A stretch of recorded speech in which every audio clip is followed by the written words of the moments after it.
Bonjour à toutes et à tous et bienvenue dans ce nouvel épisode d'Avenir. J'ai aujourd'hui avec moi Baptiste Van Den Borg, cofondateur de YouCanMeet. Donc bonjour Baptiste. Bonjour Vanna, merci de me recevoir. Merci à toi d'être venu sur Avenir, c'est un réel plaisir. Écoute, est-ce que tu pourrais commencer par te présenter en quelques mots pour celles et ceux qui ne te connaîtraient pas?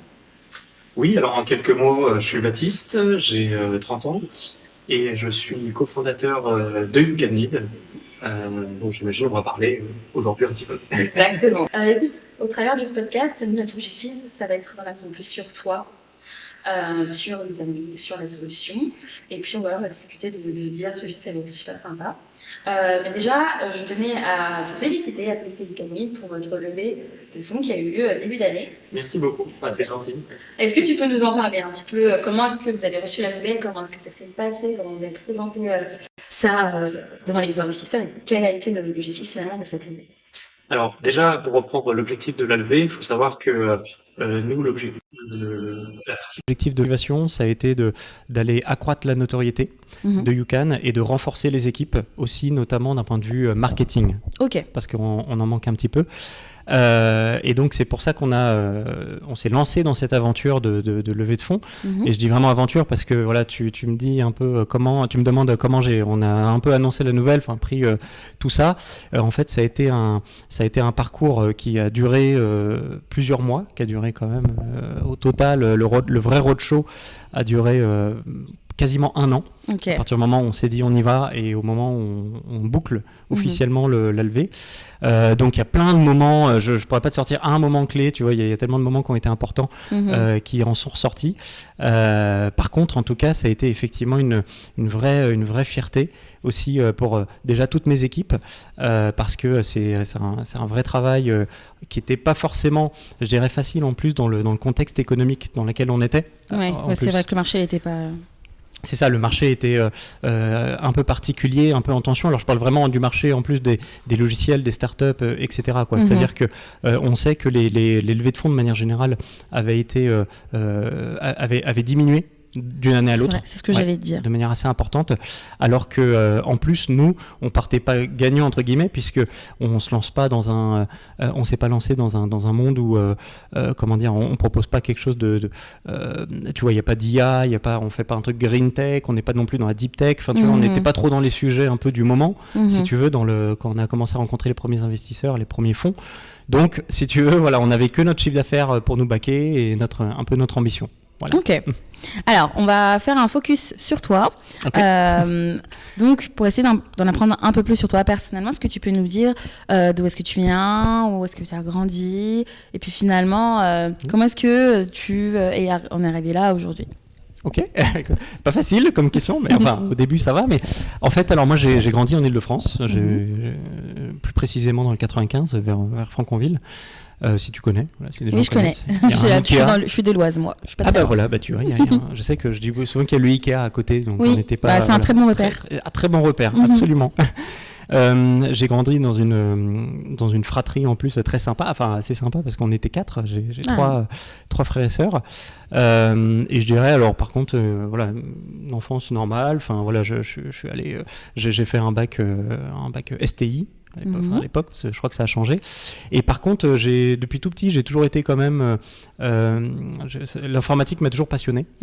Donc les ordinateurs, même le code, les sites web, je me rappelle, je prenais déjà des livres. Je ne sais pas si tu as connu ces livres, tu sais, pour les nuls. Là, oui, bien sûr. Voilà, donc j'avais mon premier site web pour les nuls que j'avais acheté, etc., pour faire des sites tout pourris à l'époque. Donc naturellement, j'ai fait des études dans le monde de l'informatique. Donc moi je viens de ce monde-là, plus précisément dans le monde de la production informatique, parce que j'ai travaillé en fait pendant quelques années en alternant dans ce qu'on appelle aujourd'hui une ESN, une entreprise de société numérique, de services numériques. Et ça m'a amené, alors un peu par des circonstances, dans le cadre de mes études que j'ai fait, je complétais un diplôme en sécurité informatique. Ok. Je suis parti à l'étranger pour ma dernière année aux États-Unis, à San Diego, plus précisément, en Californie, dans la région de San Diego. Et j'ai découvert là, honnêtement, le monde de l'entreprise, de l'entrepreneuriat.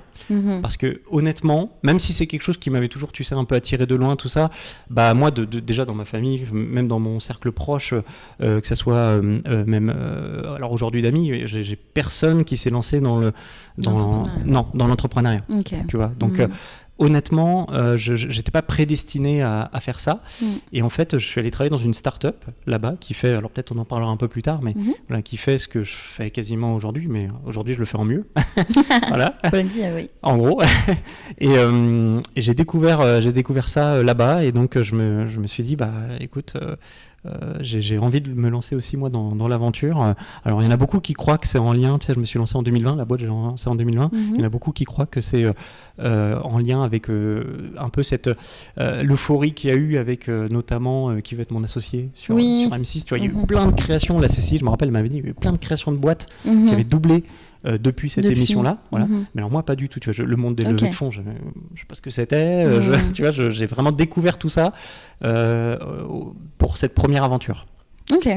Et du coup, alors, au moment où tu es aux États-Unis, que tu reviens et que tu lances You Can Lead, il se passe combien de temps entre les deux ? Alors, il se passe 2 ans à peu près. Parce qu'en fait, en revenant des États-Unis, j'ai retravaillé. Parce que pour lancer une boîte, il faut un peu d'argent quand même. j'ai vite compris. Donc, j'ai enchaîné des CDI et je faisais mon petit projet à côté le soir et le week-end dès que j'avais un peu de temps, quoi. Donc, il s'est passé 2 ans. Ok.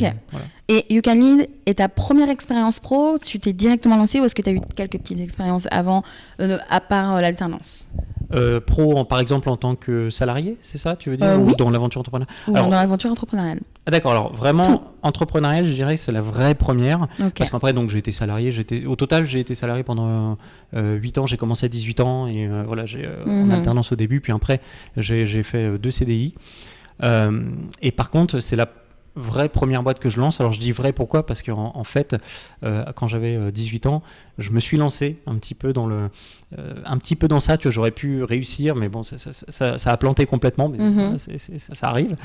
J'avais lancé un site et en fait une plateforme de tournoi un peu en ligne dans le monde de l'e-sport parce que c'est un monde qui me passionne. Ça, c'est ma passion.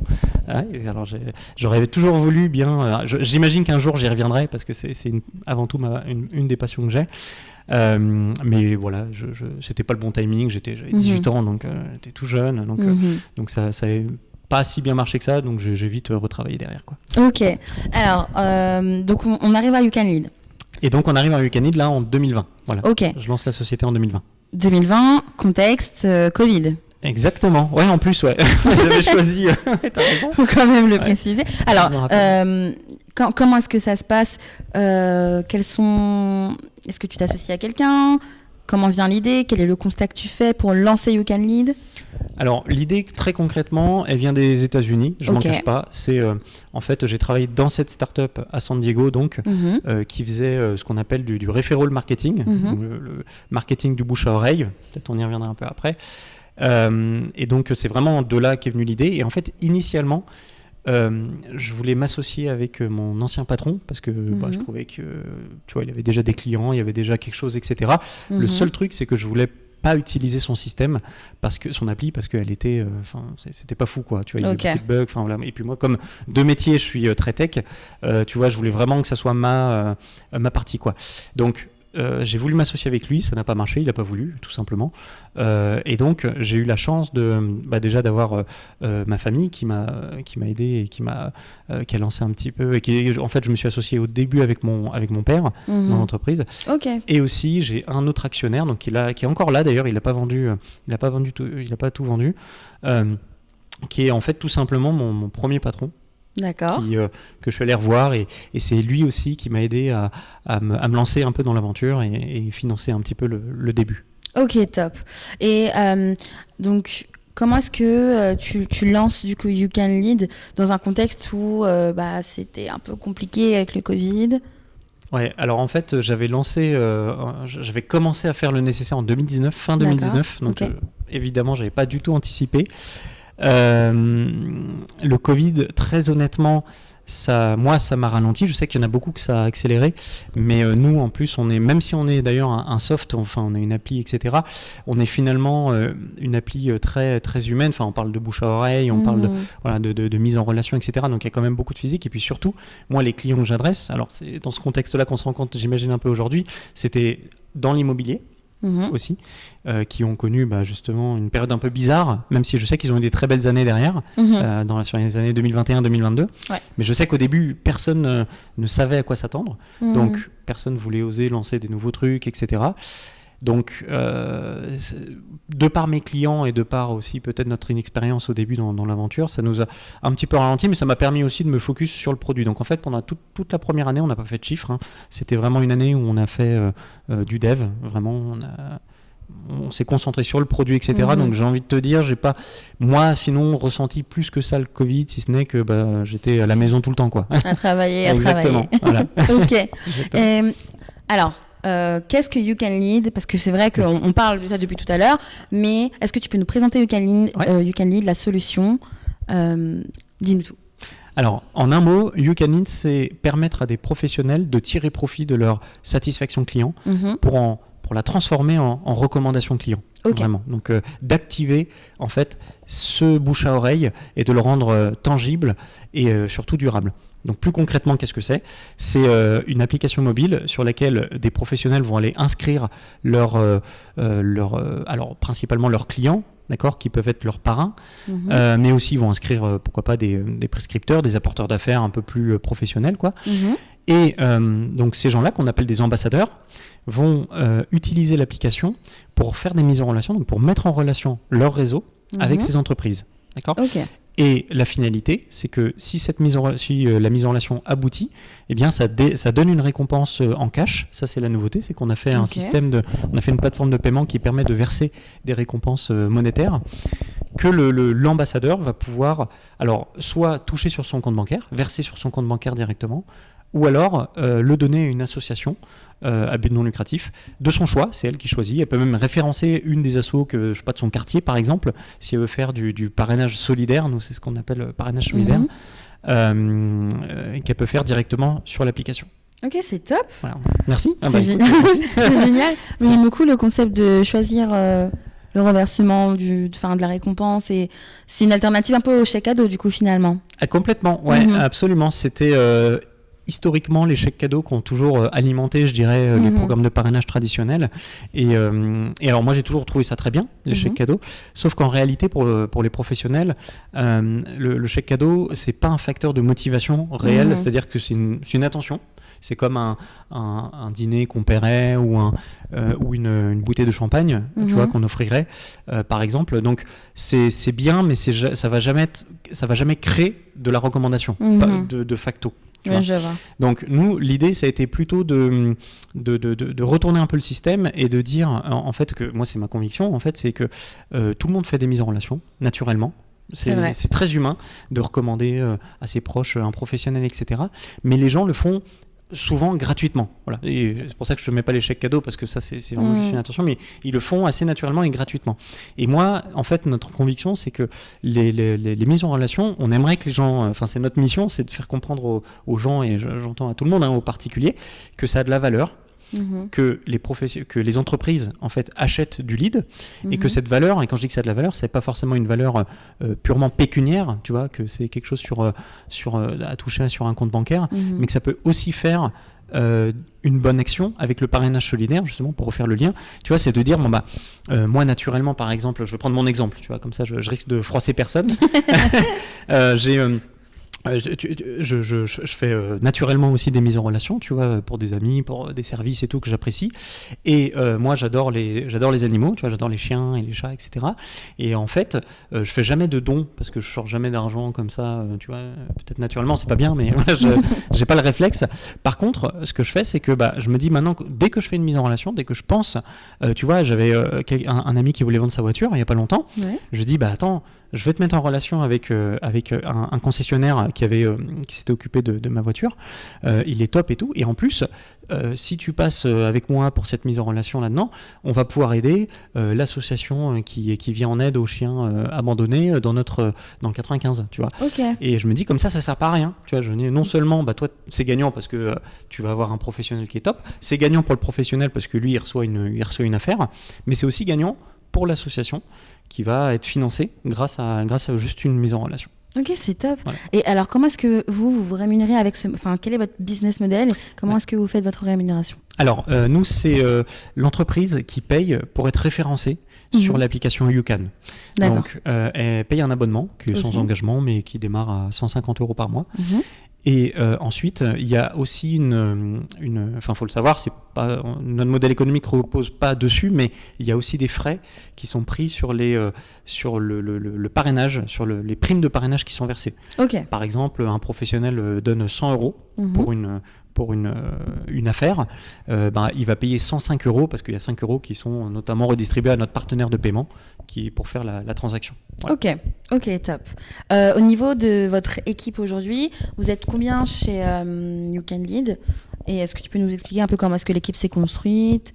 Voilà. Ouais. La culture aussi d'entreprise. Très clair. Alors, on est aujourd'hui 12 collaborateurs. Okay. Donc, on a encore une petite équipe à taille humaine.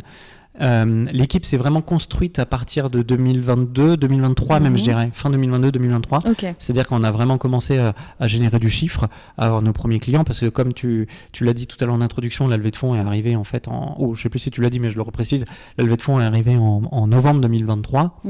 Donc au début, il fallait bien qu'on s'autofinance, entre guillemets. Alors comment elle s'est construite? Elle s'est construite, j'imagine, ou j'espère, parce que vous c'est une réussite, peut-être un peu comme vous, c'est-à-dire autour du sales et du CSM, qui sont nos deux premiers pôles. Je sais pas si je peux dire pôle parce qu'ils sont 3 à 3, quoi, donc voilà, ça fait 6 personnes. J'ai eu la chance de pas avoir besoin de recruter des grosses équipes de dev parce qu'en fait j'ai fait le dev moi-même au début. C'est vrai. Ouais, donc ça c'est assez rare dans le logiciel. Enfin, quand j'en ai parlé avec les investisseurs, etc. Il y a souvent des équipes. Enfin, même je crois que j'en parlais avec toi un petit peu avant. Dans le logiciel, c'est normal d'avoir des équipes de dev assez complètes tout de suite, tu vois, qui coûtent cher en plus. C'est pas les profils les moins chers. Et moi, j'ai recruté mes devs, tu vois, là, tout récemment, en fait. Okay. J'ai une lead dev qui m'accompagne depuis le début, donc depuis 2021. Mais sinon, voilà. Okay. Et je précise aussi, parce que sinon il va m'en vouloir, le marketing quand même. J'ai quand même il ne faut pas oublier le marketing. Hein. Non, surtout pas. En plus, pour nous, comme je disais, c'était hyper important, mais c'est dans ce contexte de levée de fonds, justement. Donc, on a une personne aussi en responsable marketing qui nous a rejoint en octobre. Ok, top. Et au niveau de votre cible, parce que donc c'est un système de parrainage digital, mais on parlait d'immobilier tout à l'heure. Donc vous avez choisi de vous spécialiser en immobilier. C'est pas une spécialité voulue, en tout cas, je dirais, parce que très honnêtement, on s'est lancé un peu par opportunisme dans l'immobilier parce qu'on connaissait des gens dans ce secteur-là. Donc on a même plus précisément commencé avec des courtiers en crédit, avec le réseau Vous Financez notamment, qui est l'un des plus gros réseaux avec meilleurs taux, voilà, etc. Et en fait, un peu de fil en aiguille, on a débordé sur chaque secteur d'activité parce que le bouche à oreille, finalement, ça touche tout le monde. Ça va très vite. Ça va très vite, ça touche tout secteur d'activité. Donc, on a été naturellement allé très vite sur le marché des agences immobilières et des réseaux de mandataires immobiliers.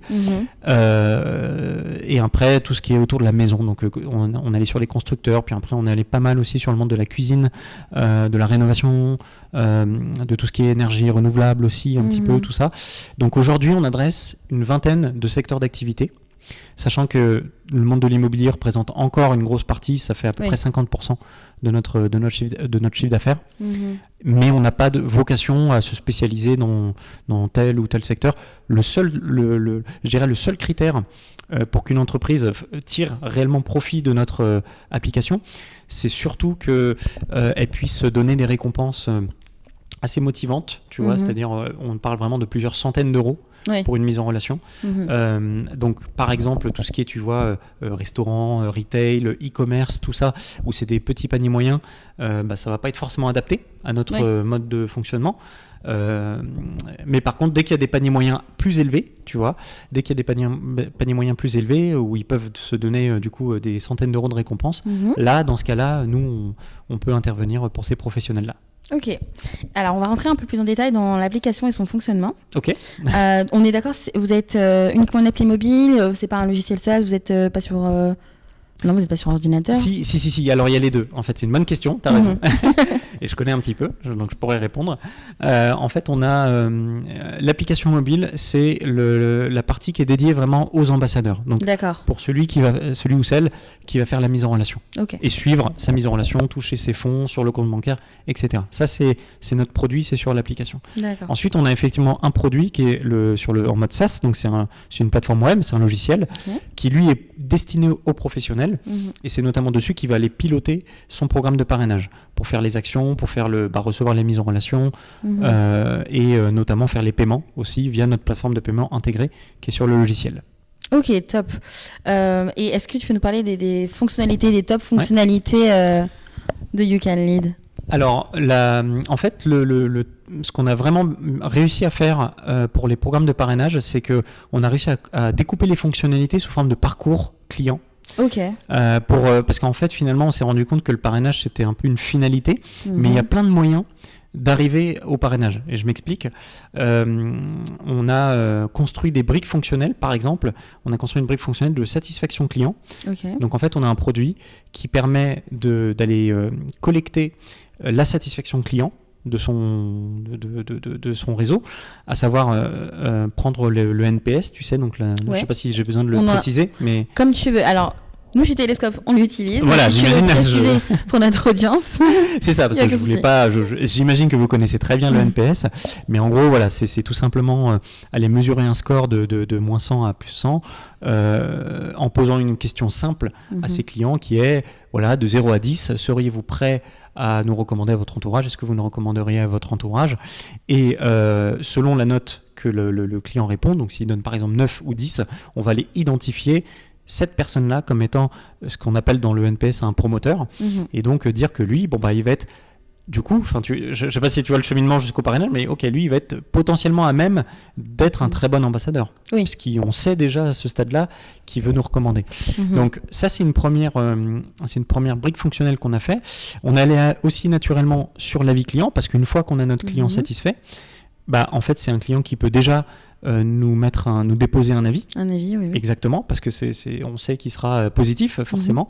Donc, on a intégré, et là, c'est assez intéressant parce qu'on a mis une brique en plus d'IA qui va aller générer un avis client, un exemple d'avis client pour la personne, en fait, qui a répondu à l'enquête de satisfaction.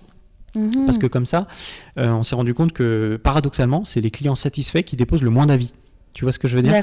Parce qu'il y a le syndrome de la page blanche. Quand tu es contente, tu vois, naturellement, tu sais pas trop quoi dire. Ouais, tu sais pas quoi dire. Un partenaire, c'était top, quoi. Alors que quand t'es pas content, alors là. Tu fais des paragraphes. Là, tu fais des paragraphes, tu vois. Donc en fait, en répondant, en étant guidé et en répondant à un questionnaire de satisfaction, à la fin, on va pouvoir leur dire, ok, vous pouvez déposer ce genre d'avis client, et on fait la passerelle, en fait, avec nous. Alors, on préconise surtout Google My Business. Donc, on s'intègre directement aux pages Google My Business de nos clients pour les aider, en fait, à les collecter. Et on a des chiffres, en moyenne, on peut aller collecter jusqu'à 6 fois plus d'avis grâce à ce module-là, parce qu'on élimine justement ce syndrome de la page blanche et que le client, il a qu'à cliquer sur OK si l'avis lui convient, tu vois, et il va aller déposer l'avis sur la plateforme. Okay, c'est hyper intéressant puisque au final, même s'il ne sait pas trop quoi dire, il a une proposition et il adhère quand même au fait de publier l'avis. Oui. Alors c'est intéressant, mais il y en a qui changent des fois justement. C'est-à-dire qu'il y en a qui ont une trame initiale, on va dire, et ils vont aller la modifier un petit peu pour rajouter des informations qu'ils ont vécues, typiquement dans l'expérience, etc. Donc c'est quand même intéressant. Parce que il y en a qui vont accepter évidemment de prendre tel quel pour pas s'embêter, mais ça va quand même pour certains donner un peu vraiment l'élan, tu vois, pour se lancer. Ok. Alors j'aimerais avoir ton avis. Tu l'as dit tout à l'heure, l'immobilier représente quand même 50% de vos clients. Ouais. toi, selon toi, pourquoi est-ce que l'avis client a une place aussi importante et aussi importante pour les professionnels de l'immobilier ? Alors, je pense que l'immobilier, c'est très honnêtement le secteur qui a déjà le plus compris ça. Je le vois avec tous les autres secteurs dans lesquels je suis, sans les dénigrer, attention, tous les autres secteurs, ils sont pas en retard, mais disons qu'il n'y a pas de solution d'avis client qui existe comme tu sais aujourd'hui, alors je sais pas si je peux les citer, mais tu vois pardon, tu peux citer, je peux citer voilà, du Opinion, du ImmoAdvisor, des trucs comme ça, tu vois, qui existent déjà, alors que dans d'autres secteurs d'activité, c'est vachement moins répandu. Donc rien que sur ça, déjà, je dirais que l'immobilier est déjà bien mature sur ce côté-là, mais pour mettre un peu, je dirais pas enfoncer une porte ouverte, mais pour répondre à ta question, moi je trouve que c'est déjà hyper important pour la visibilité, mais sur Google notamment. C'est pour ça que j'insiste aussi vachement avec les avis Google, parce que même si, alors je sais qu'il y a le Digital Marketing Act qui est passé récemment pour censé empêcher les GAFAM d'aller, tu sais, prendre le maximum de parts de marché, faire du monopole. Malgré ça, on sait quand même que les avis Google vont aider quand même à remonter un petit peu dans les résultats. Les gens recherchent aussi sur Google Maps, tu vois, sur les professionnels, etc. Donc vont voir aussi ces avis remonter. Et par contre, je dis toujours à mes clients qu'il faut pas s'y méprendre, et les avis clients doivent être perçus par le professionnel comme un facteur de réassurance pour des prospects, mais jamais vraiment comme un facteur de captation de prospects. Tu vois ce que je veux dire ? C'est pas pour aller, pour moi, c'est pas vraiment une solution pour aller acquérir du lead nouveau, parce que de toute façon, si le prospect voit les avis, c'est qu'à un moment donné, il a été au moins se renseigner sur ce professionnel-là, tu vois. Donc peut-être qu'aujourd'hui, il y a encore ce mélange, on mélange un peu tout, tu sais, satisfaction, recommandation, avis client, tu vois, tout ça, c'est un peu le flou, tu vois. Et donc, moi, je dirais vraiment que l'avis client, c'est hyper important comme facteur de réassurance. Il faut le voir comme ça. Ok. Et on parle un peu de prospects, de prospection. Comment est-ce que du coup, vous, You Can Lead, vous allez convaincre les professionnels d'adopter votre solution ? Alors tout simplement, en fait, en leur disant on leur permet de débloquer une force de vente supplémentaire et décentralisée, qui est en fait leur réseau, tout simplement. D'ailleurs, en général, c'est pas ça qui est le plus dur à convaincre quand on voit des prospects, des professionnels. Non, exactement, parce que la plupart ont déjà l'habitude de travailler sur le réseau, sur le bouche à oreille, sur la recommandation. Ils le font assez naturellement. Par contre, c'est vrai que même pour ceux qui ont déjà fait des programmes de parrainage, tu vois, qui avaient déjà essayé de mettre ça en place, donc je te dis même ceux qui sont les plus avancés, beaucoup disent que en fait ils n'ont pas de retour vraiment probant, tu vois, sur ça. C'est-à-dire que ça, je sais pas si ça marche. Tu vois, quand tu leur poses la question de savoir, on vous recommande, ça il y a pas de sujet. J'imagine que les gens parlent de vous, mais est-ce que vous savez combien de personnes parlent de vous ? Est-ce que vous savez quelle part de chiffre d'affaires ça représente de votre activité ? Et surtout, et c'est ça que nous on va aller chercher, c'est est-ce que vous savez combien ne vous recommandent pas alors qu'ils pourraient vous recommander parce qu'ils sont contents, parce qu'ils ont un réseau autour d'eux, etc. Tu vois ? Et nous, c'est ça notre credo, c'est d'aller dire, nous, on va vous aider à aller capter le maximum de gens en fait qui devraient vous recommander, mais qui ne le font pas. Et on a un chiffre là-dessus, c'est il y a sur 5 clients satisfaits, il y en a que 1 sur 5 qui va recommander son professionnel activement. Donc en fait, il y a une masse énorme de clients qui recommandent pas. Et j'imagine que même toi, ou moi, tu vois, d'une expérience purement personnelle, je sais que je vais pas recommander naturellement tout le monde, quoi, tous les professionnels avec qui j'ai travaillé. Ok, c'est intéressant. Donc, finalement, vous aidez un peu à briser la glace pour ces clients satisfaits qui n'oseraient pas finalement. Et donc, c'est super intéressant. Et à quels enjeux, du coup, ou on va dire, quels avantages You Can Lead, concrètement, ça donne à ce professionnel, immobilier ou pas, qui choisit votre solution ? Déjà, il va aller pouvoir automatiser la captation, l'animation et l'organisation, on va dire, un peu de son programme de parrainage. Parce que très souvent, justement, pourquoi les programmes de parrainage traditionnels ne fonctionnent pas ? C'est aussi parce qu'en réalité, nous on le voit, on le fait tous les jours, c'est un métier. C'est vrai. Parce que, en fait, mettre quelque part qu'on fait un programme de parrainage, bon, ça tout le monde peut le faire, c'est bien, mais c'est pas ça qui va vraiment fonctionner. Ce qui va vraiment fonctionner, c'est de maintenir sa communauté, tu vois, de parrains, de filleuls, etc., active sur la durée. et aussi au travers d'un médium, enfin moi j'aime bien dire d'un moyen qui est justement le téléphone. Nous on a choisi le téléphone, donc l'application mobile. Donc ça c'est le plus gros avantage, je dirais, de YouCan, c'est le fait qu'en fait on rende la chose palpable, tu vois, ludique pour tout client, pour tout prescripteur qui voudrait ramener du business assez professionnel.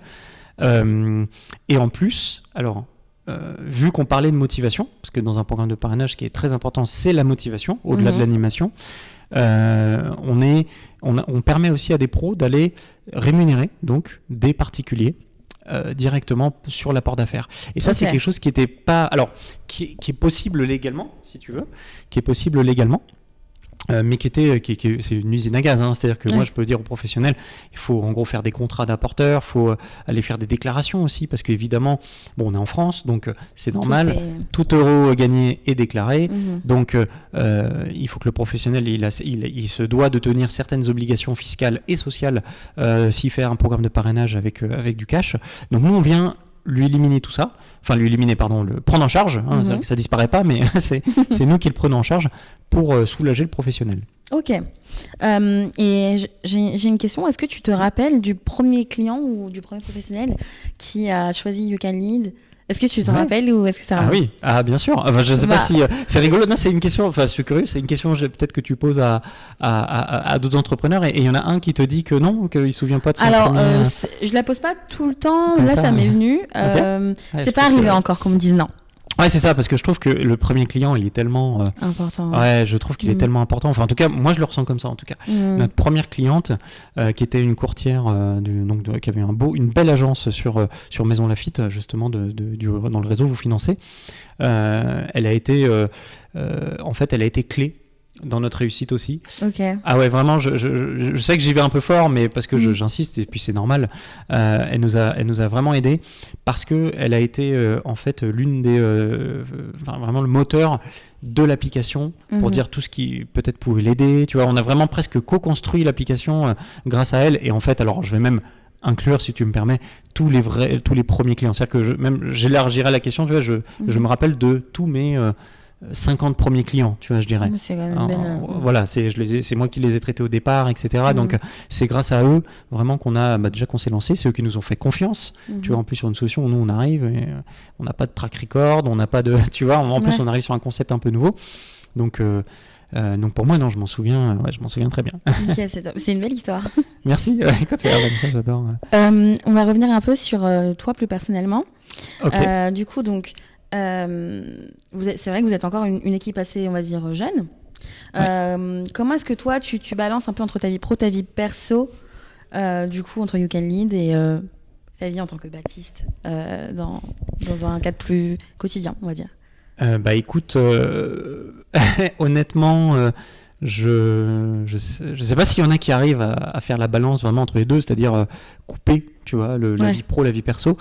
Moi, honnêtement, je peux pas dire que c'est possible. Enfin, en tout cas, en tant qu'entrepreneur, tu vois, je me suis lancé dans l'aventure avec ma femme, mais après, elle est capitalistiquement parlant, tu vois, on n'est pas ensemble, mais c'est impossible. Pour moi, ça aurait été impossible de faire ça sans le soutien émotionnel et énorme, hyper important de sa famille, quoi, de sa famille, enfin vraiment de plus proche. J'ai pas d'enfant, donc je parle surtout de mon épouse, mais voilà, d'avoir le soutien le plus proche, parce que et je pense que ça doit être ça pour tous les entrepreneurs, tous les chefs d'entreprise que tu as rencontrés.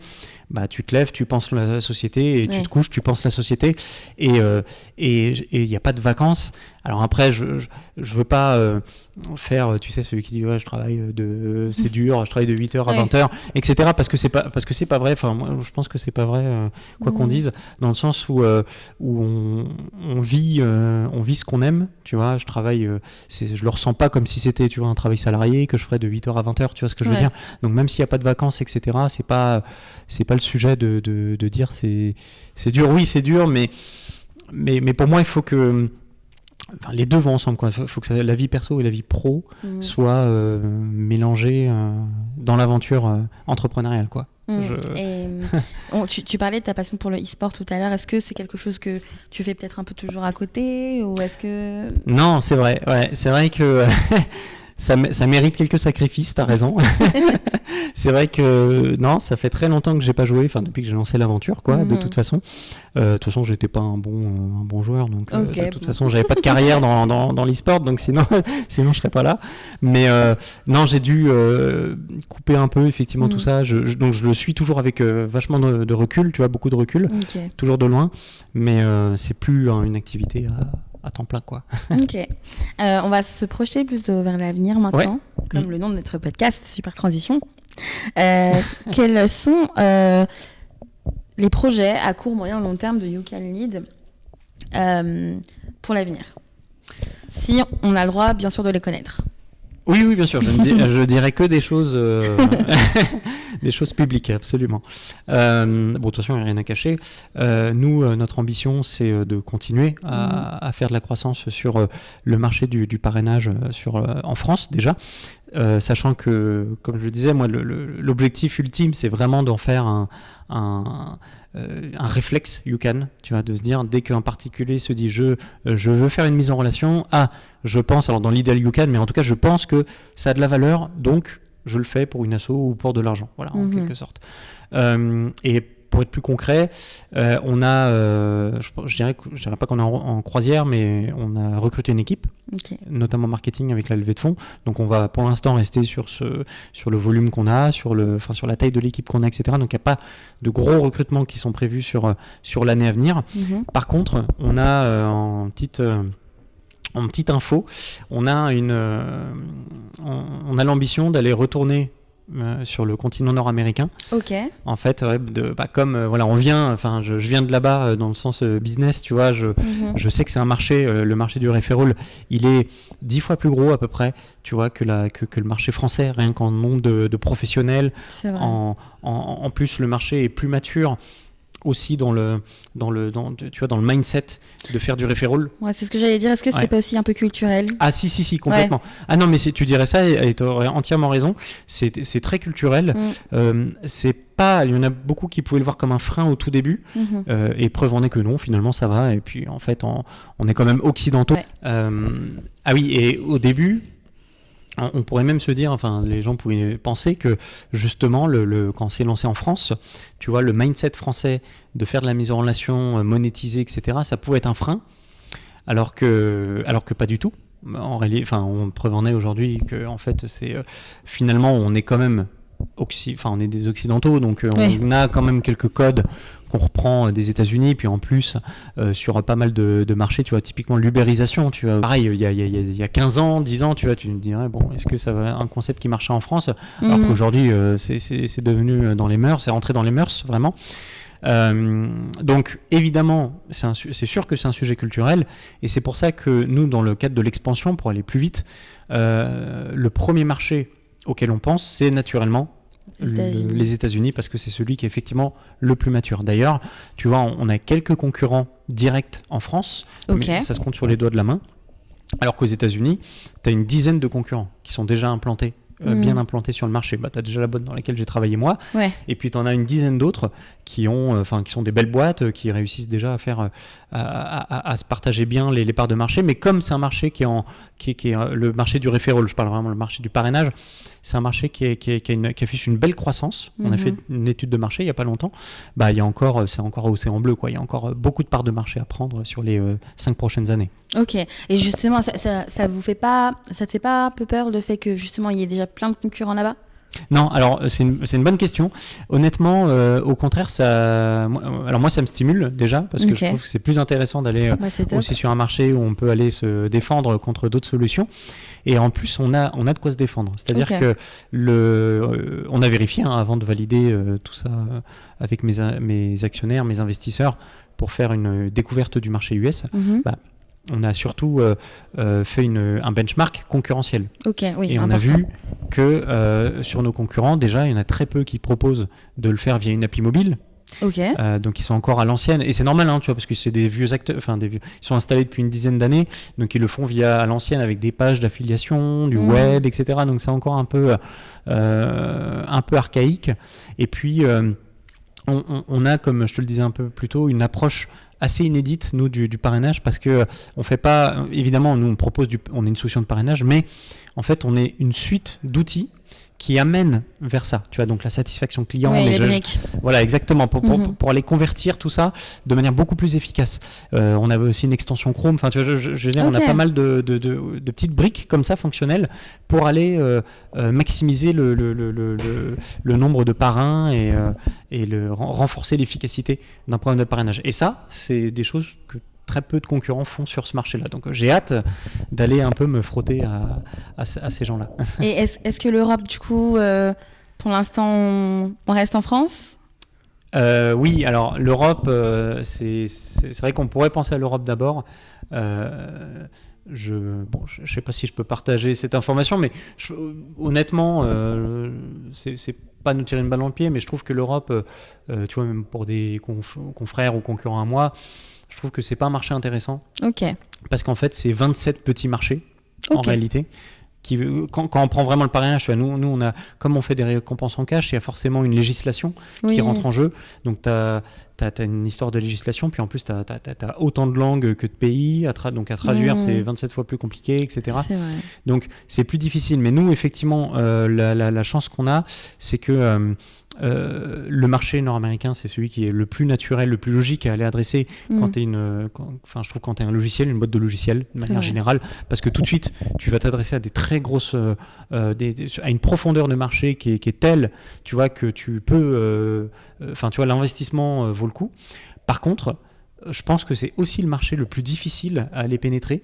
Et nous, alors pour reboucler, on a la chance parce que dans mes investisseurs, donc même au board, j'ai des entrepreneurs qui ont fait des boîtes là-bas, qui ont réussi à lancer des boîtes ou vendu même des boîtes là-bas. Et en plus, on a du coup nous des contacts au travers de ces gens-là, au travers de mon historique sur le continent nord-américain qui nous permettent de se lancer un peu plus facilement peut-être que d'autres entreprises, tu vois. Donc je dirais que c'est le marché naturel mais pas le plus facile à adresser. Ok, top. J'avais une question sur le nombre. Tu as évoqué le nombre de parrains. Aujourd'hui, vous êtes à combien de parrains ? Est-ce que vous avez un objectif chiffré ?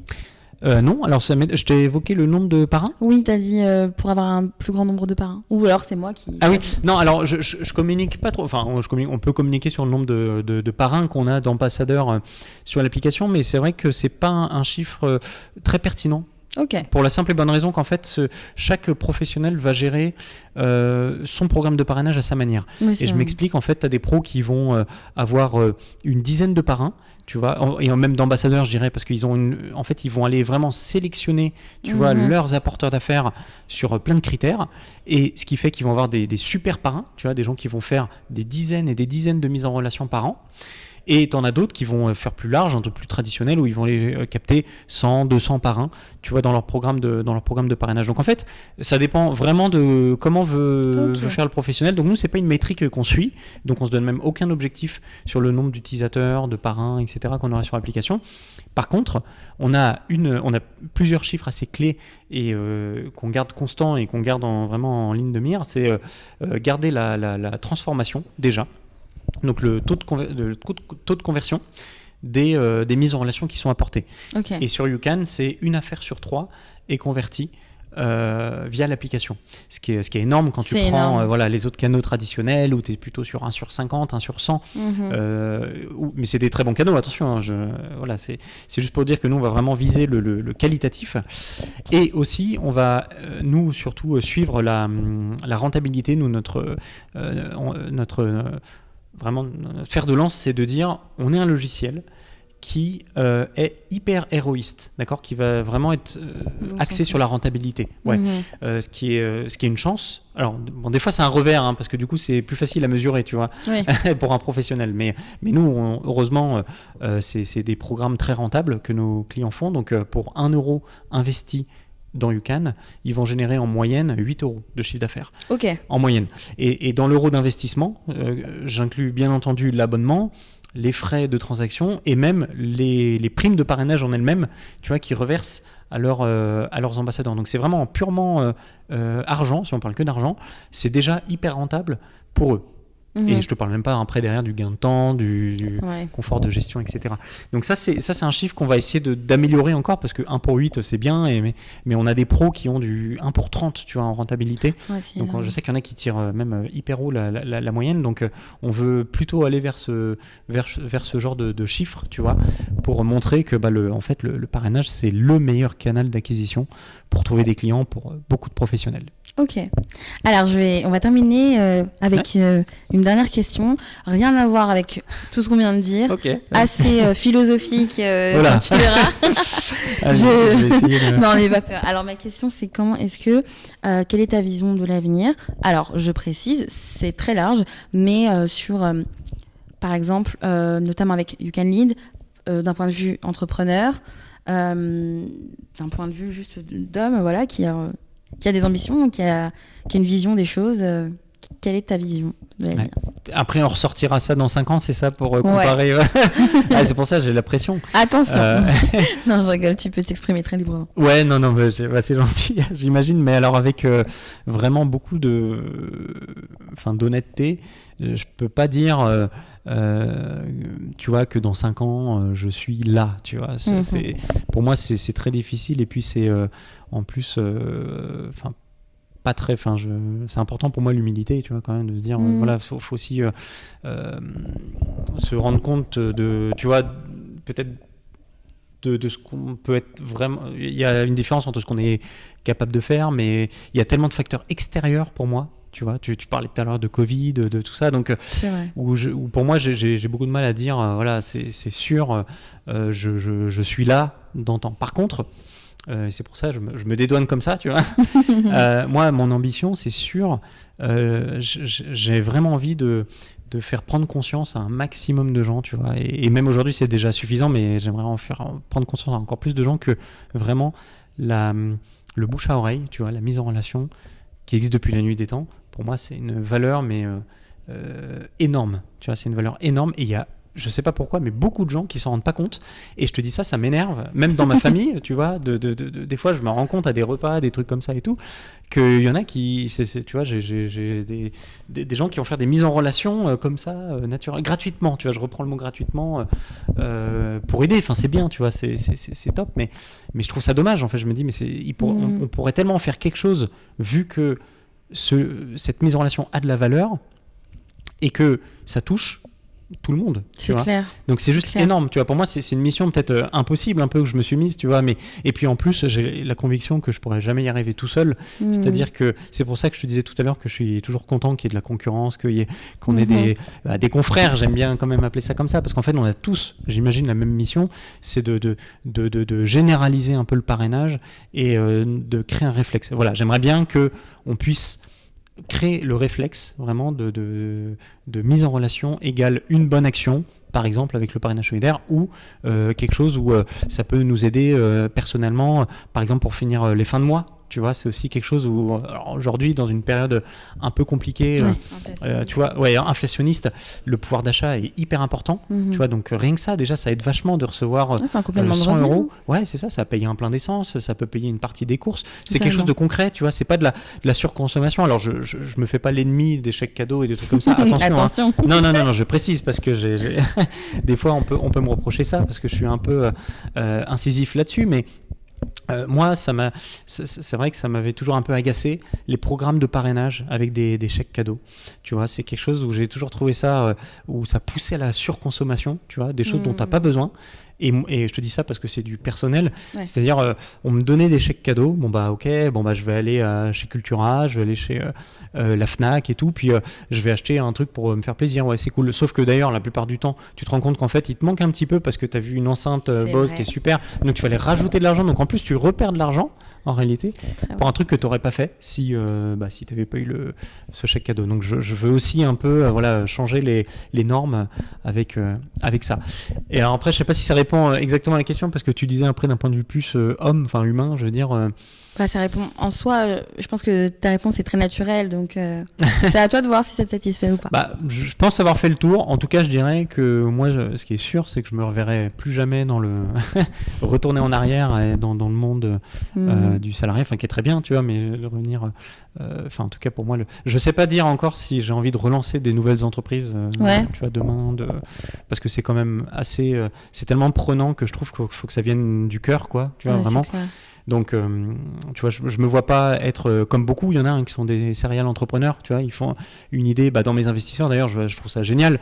Les mecs, ils font une boîte, puis après ils la revendent, puis après ils font une autre boîte, mais qui n'a rien à voir. Puis ils la revendent, puis une autre boîte. Je me dis, c'est incroyable. Hein. C'est énergivore aussi. Mais ça doit être énergivore.